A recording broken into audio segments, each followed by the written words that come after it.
Good morning मेरी attendance list की खोई हुई मिठाइयों। आज की कहानी उन दिनों से है जब स्कूल ट्रांसफ़र होना एक एडवेंचर नहीं, एक ट्रेजेडी था। जब हॉलीडे होमवर्क से ज़्यादा इम्पोर्टेंट था गेट के बाहर मम्मी पापा का मिलना, और जब आरटीवी एक व्हीकल नहीं, एक जिंदा नाइटमेयर थी। तो शुरू करते हैं चैप्टर 9, गर्ल्स स्कूल में एंट्री।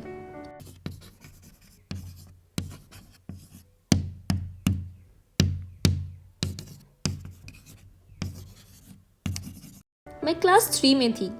ओल्ड स्कूल सेट था, टीचर्स को नेम याद हो चुका था, फ्रेंड्स का लंच रूटीन भी फिक्स था, और सबसे बड़ी बात हॉलीडे होमवर्क कंप्लीट था। पेजेस के पेजेस भर दिए थे ग्लिटर, ग्लू और स्केच पेन से। पर फिर मेरी दीदी का ना न्यू स्कूल में एडमिशन होना था, बट उनको हॉस्टल भेज दिया गया। तो अब न्यू स्कूल का क्या होगा? वहाँ तो हमने फीस भर दी थी ना। तो मेरी फैमिली ने बोला, बेटा दीदी हॉस्टल जा रही है, फीस तो ऑलरेडी भर चुकी है, अब तू जा वहाँ। Wait what? मुझे क्यों भेज रहे हो? मेरा क्या कसूर है? मुझे लगा था कि होमवर्क देने से स्कूल की सीट कंफर्म होती है, पर ये तो फीस का गेम निकला। दैट डे मैंने ट्रस्ट ही लूज कर दिया on glitter, glue and emotional investment. 1 जुलाई, गर्मी, नए शूज, नई ड्रेस और एक ही चेहरा, कंफ्यूज्ड एंड बिट्रेड। जैसे ही हम गेट पर पहुंचे मैं पीछे छुप गई पापा के, और वो कहते, बेटा जाओ, सब वेट कर रहे होंगे। वेट कर रहे होंगे? मुझे तो लग रहा था मुझे जंगल में फेंक दिया गया है। तो मुझे पहले प्रिंसिपल ऑफिस ले जाया गया। वहाँ पे टीचर ने मुझे मेरी क्लास बताई और नए स्कूल के बारे में बताया। मैं एक्साइटेड थी बट थोड़ी डरी हुई भी, क्योंकि सारे पुराने फ्रेंड्स तो मेरे ओल्ड स्कूल में ही रह गए ना। और ये स्कूल पुराने स्कूल जैसा नहीं था, ऑल गर्ल्स स्कूल था। इतनी सारी लड़कियां, ओ माय गॉड। फिर मुझे एक अंकल मेरी क्लास तक ले जा रहे थे, और वो मुझसे पूछते, आपको पक्का 3rd क्लास में ही जाना है ना, 2nd में तो नहीं जाना? I was like, hello mister, ज़्यादा जजी नहीं हो रहे हैं आप मेरी हाइट को लेकर? मैं छोटी हुई तो क्या हुआ? हाँ। और मैं जैसे ही अंदर गई ऐसा लगा कि एक ही टाइम पर 20 माइक्रोफोन्स मेरे मुंह के पास आ गए हो। सब लड़कियां मुझ पे चढ़ गई थी और मुझसे पूछ रही थी, तुम्हारा नाम क्या है? तुम जुलाई में क्यों आई हो? पिछले स्कूल में कौन सा हाउस था? तुमने अपना पुराना स्कूल क्यों छोड़ दिया? तुमने हॉलीडे होमवर्क कर लिया है क्या? हाँ, इतने सारे सवाल। मैं तो बस एक कोने में बैठकर इनविजिबल होना चाहती थी। ये ऑल गर्ल्स एनर्जी मुझे समझ ही नहीं आई। थोड़ा एक्स्ट्रा बबली, थोड़ा ज़्यादा क्यूरियस। मैं सिर्फ एक चीज़ चाहती थी, घर। और मैं वेट कर रही थी कब छुट्टी होगी और मैं कब घर जाऊंगी। जैसे ही बेल बजी मैं एकदम एक्साइटेड हो गई कि ये मैं घर जाऊंगी, ये मम्मी पापा गेट पे मिलेंगे। और उस स्कूल में ना छुट्टी के टाइम हमें अपनी चेयर्स अपने डेस्क के ऊपर रखनी होती थी। तो हमने अपनी डेस्क के ऊपर चेयर्स रख दी, और फिर मैं भी एक्साइटमेंट में क्लास से बाहर चली गई। अब मुझे पता तो नहीं था कहाँ जाना है, बट मैं सब बच्चों को फॉलो करते करते वहाँ चली गई जहाँ पे उन बच्चों के पेरेंट्स उनको लेने आते थे। और मुझे तो पता ही नहीं था कि मेरे पेरेंट्स मुझे लेने आएंगे या मुझे वैन से जाना होगा या बस से जाना होगा। लेकिन मैं छोटी थी तो मैं उनके पीछे पीछे चली गई।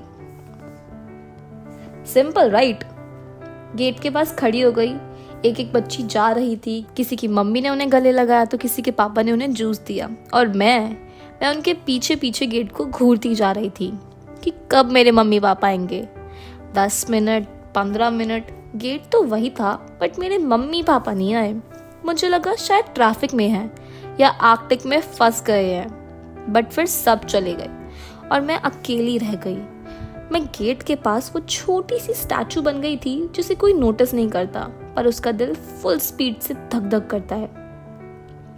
फिर एक टीचर ने मुझे देखा और पूछा, बेटा तुम्हारा नाम क्या है? मैंने उन्हें अपना नेम बताया, और फिर वो मुझे प्रिंसिपल ऑफिस ले गई, और वहाँ मेरे पापा थे। मैं लिटरली भागकर उनसे चिपक गई। इतना इमोशनल मोमेंट, जैसे करण जौहर्स फैमिली रियूनियन सीन। पापा ने बोला, मैं तो भैया से बात कर चुका था, वैन भी रेडी थी, तुम्हें उन टीचर के साथ जाना था पर तुम तो खो गई।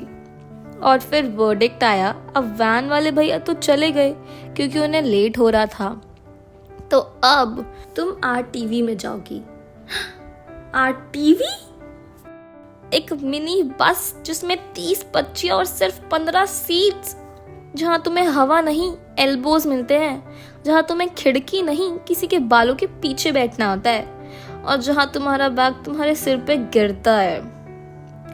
मेरा फर्स्ट राइड था और फर्स्ट हार्ट ब्रेक और फर्स्ट रियलाइजेशन कि life is not fair even when your homework is done.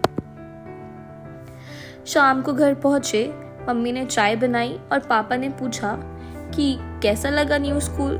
मैंने सिर्फ एक ही सेंटेंस बोला, मुझे नहीं जाना है स्कूल में कल से, और सबको हंसी आ गई। बट सीरियसली मुझे उस स्कूल में फिर से नहीं जाना था क्योंकि all girls school was a nightmare. If you know you know. पर तुम तो जानते ही हो मिठाइयों, जिंदगी की क्लास में बैक बेंच पे बैठने का ऑप्शन नहीं था। चाहे आरटीवी हो या ओवर फ्रेंडली गर्ल्स, हमें अपनी सीट ढूंढनी पड़ती है, कभी कभी हेयर ऑयल की स्मेल के बीच। तो मेरी कैंडीज, आज की क्लास से हमने क्या सीखा? कभी कभी लाइफ तुम्हें ऐसे रास्ते पर भेजती है जहां ना तुम रेडी होते हो ना तुम इंटरेस्टेड, पर शुरुआत चाहे जितनी भी कंफ्यूजिंग हो, गेट पे अकेले खड़े रहने का मोमेंट भी किसी नए सफर की शुरुआत हो सकता है। सीख ये है मिठाइयों, जिंदगी के नए पेज पर कभी कभी पुराने होमवर्क की जगह एक नई कहानी लिखी जाती है। और हाँ, टीचर की आवाज ध्यान से सुनो, वरना आरटीवी तुम्हें ले जाएगी। चलो अब जल्दी से आज का होमवर्क लिख लो। आज का होमवर्क थोड़ा इमोशनल है और थोड़ा फनी भी। कमेंट सेक्शन में लिखना तुम्हारा पहला दिन नए स्कूल में कैसा था। क्या कभी तुम भी स्कूल गेट पे खड़े रह गए हो मम्मी पापा का वेट करते हुए? और अगर तुम्हें भी आरटीवी टाइप राइड मिली हो तो इसका नाम क्या था? बोनस मार्क्स उनको मिलेंगे जो बताएंगे क्या तुमने कभी टीचर की बात इग्नोर करके कुछ इंटरेस्टिंग गलती की है। अरे बेल बज गई। याद रखना, होमवर्क कंप्लीट करके लाना। मैं आरटीवी से चेक करने नहीं आऊंगी, प्रॉमिस। बट बताऊंगी जरूर कौन मेरी सबसे सिंसियर मिठाई है। मिलते हैं अगले चैप्टर में, तब तक के लिए स्टे स्वीट और टीचर की आवाज सुनना मत भूलना। बाय बाय मेरी मिठाइयों। Miss candy over and out.